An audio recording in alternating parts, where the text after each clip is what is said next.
Welcome to the first video of section 3.5. In previous sections of this class, we've learned the toolkit functions or the library functions like x or x squared or x cubed. In this section, we're going to learn how to take those functions and graph more complicated functions. Let's take a look at number 1, y equals x squared. We're given the graph, it's a parabola. Let's see what happens when we add 2 to this graph. And what I'd like you to notice is, in our graph of f of x equal x squared, we have 3 key points. We are going to transfer these 3 points to the next graph. However, the y value is going to change. Our base graph of f of x plus 2 will equal x squared plus 2. So what we're going to want to do is plug these values into x squared and add 2. When we do that, we'll get 3, 2, and 3 again.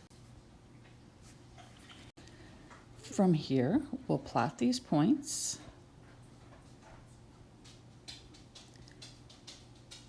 and we can graph our parabola.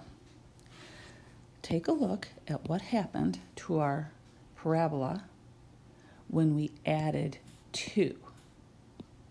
Notice the entire parabola shifted up 2.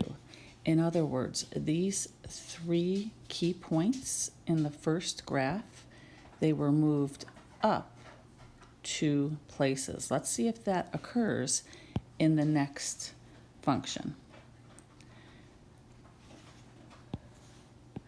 Now we have f of x minus 2.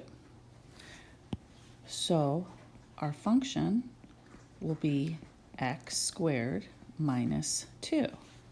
Let's go down to these 3 key points and plug -1, 0, and 1 into x squared minus 2. When we do that, we'll get -1 for the y value, -2, and -1 again. Let's plot those points, and let's draw our parabola. Notice when we subtracted 2 from our base function of x squared, this black graph here is our base function of x squared, the entire graph moved down 2 units.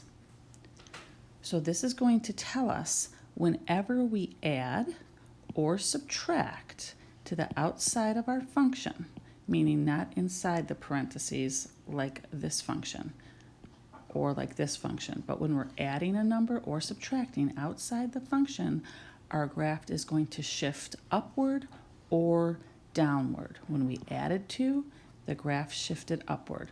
When we subtracted 2, the graph shifted downward. Let's keep going with this. For the next graph, we have f of x plus 2. Notice the plus 2 is occurring within the parentheses, within the domain, whereas in the last problem, the plus 2 happened outside the parentheses. Let's go ahead and consider 3 key points again.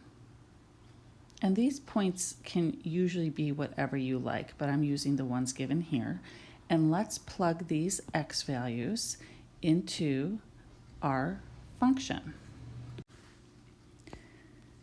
Please notice our function will look like this. And we'll go ahead and we'll do the FOIL method to this. And we will have this right here.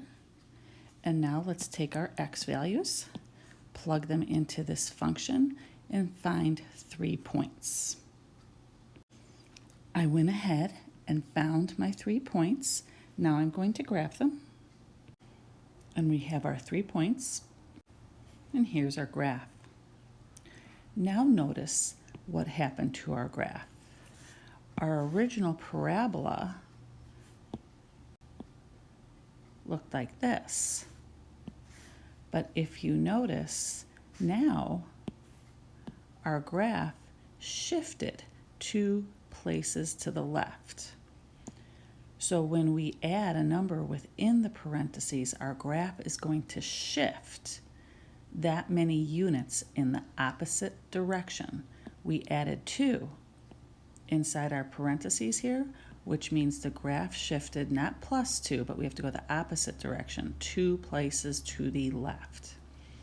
So just by looking at this next function here, I don't really need to plot these points, but they are helpful if I just remember that my base function, or OpenStax calls it our toolkit function, looks something like this. I know that if I subtract 2 within my parentheses, that's going to be a side-to-side shift in the opposite direction. So instead of going 2 places to the left, we are going to move 2 places to the right.